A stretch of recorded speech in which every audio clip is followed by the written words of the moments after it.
So what was growing up in Chicago like for you during the 50s and the 60s? It was challenging. I mean, from the standpoint, a lot of things were starting to change, in that period of time. From the standpoint of the racial issue, because Martin Luther King really was just getting things going. So there was a period of a lot of change and transition. So from that standpoint, looking back, it was difficult times because of trying to decide what to do, what not to do. There was a lot of motivation to get involved with back then was the Black Panther Party, because that was viewed to be the directions that Black people wanted to go, and looking toward a period of total separation from whites, where really your whole focus would be on just the Black world and separate yourself.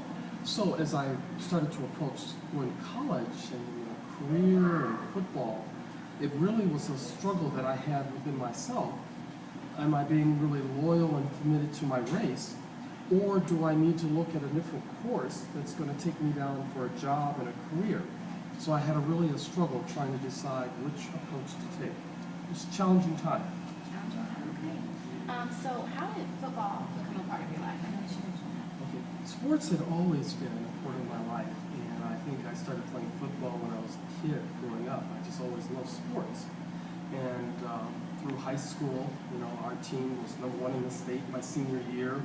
So football was always a big part of my life. Always was my way of expressing myself, was to be able to, with athletics. I was really gifted, God gifted with the ability to run and to hit and to do things athletically. What was your position? I was an offensive guard, Okay. which was at that time very small. Back in those days when I played, weightlifting wasn't a big factor of sports.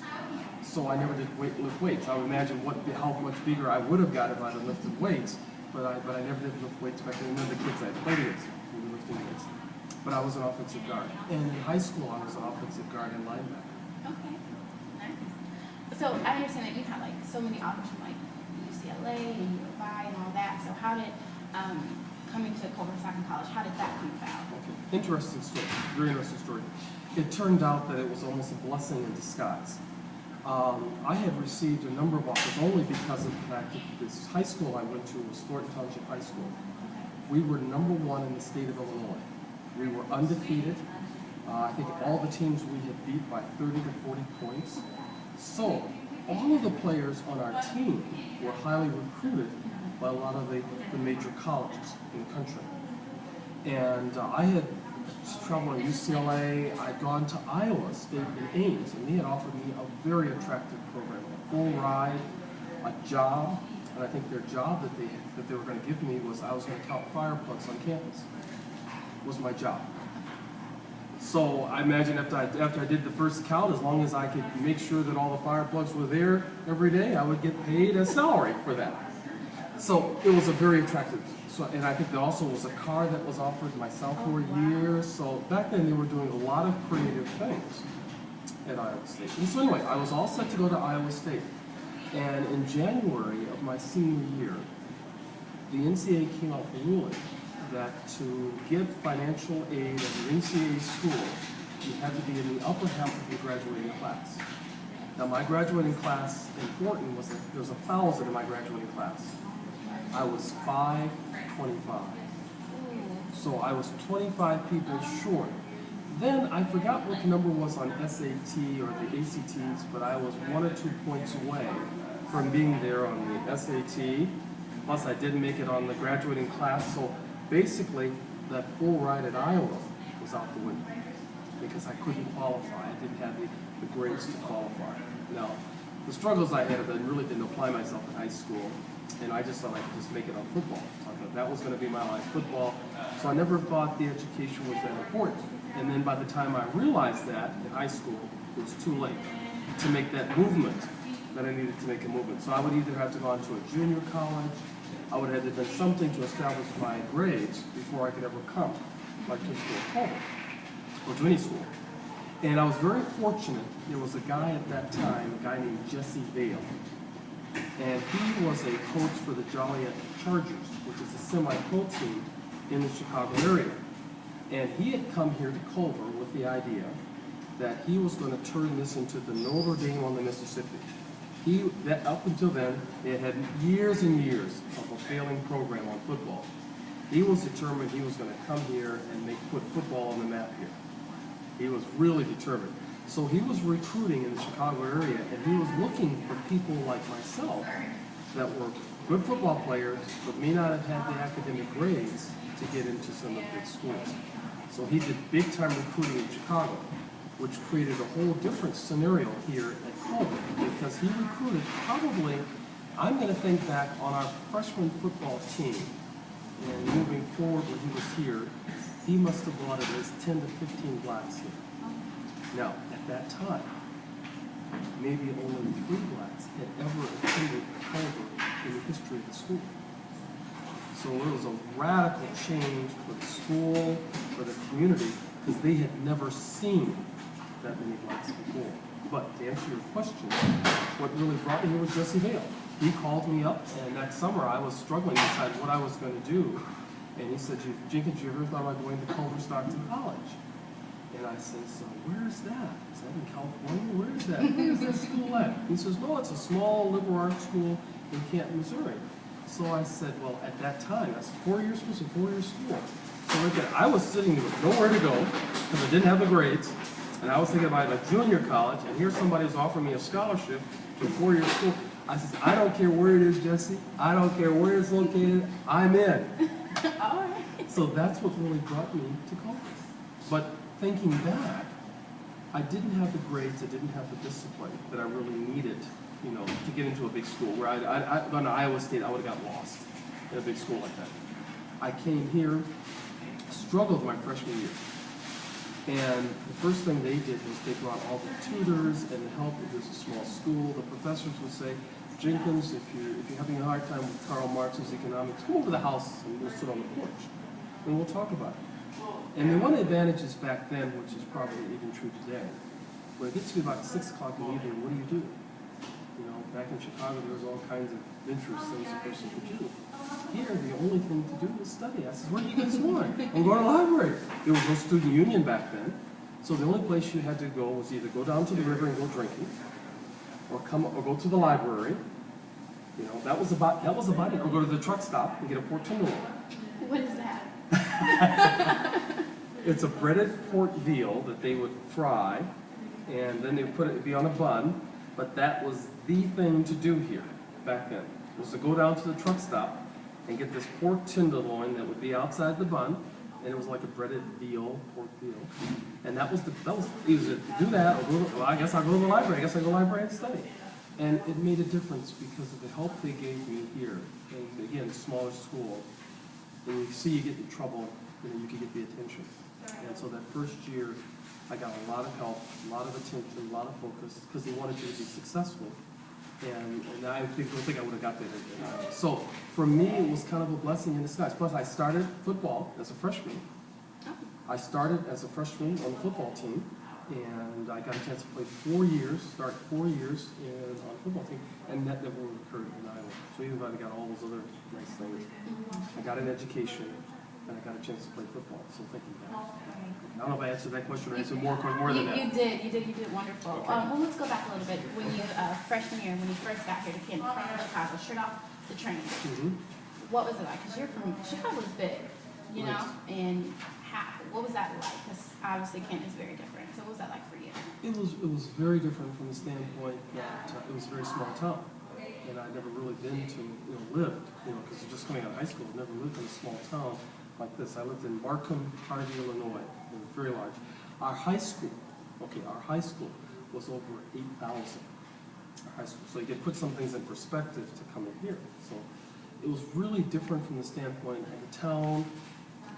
But I had one advantage with me that, because of my mother, and I'll talk about that in a second, made my transition here a lot easier than a lot of the other blacks that came here. I'll talk to you about that.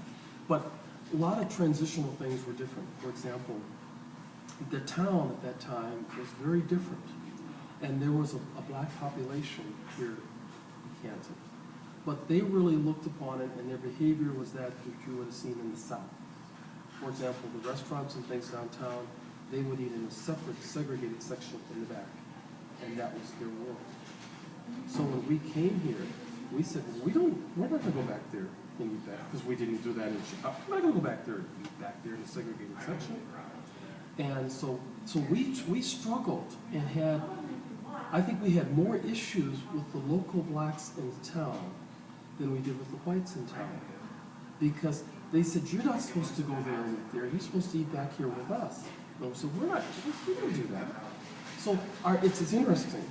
I don't think we had very much issues on campus with the campus people here, or maybe with the town people.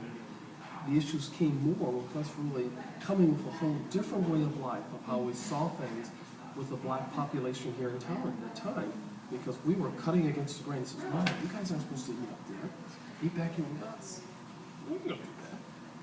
It was interesting, challenging.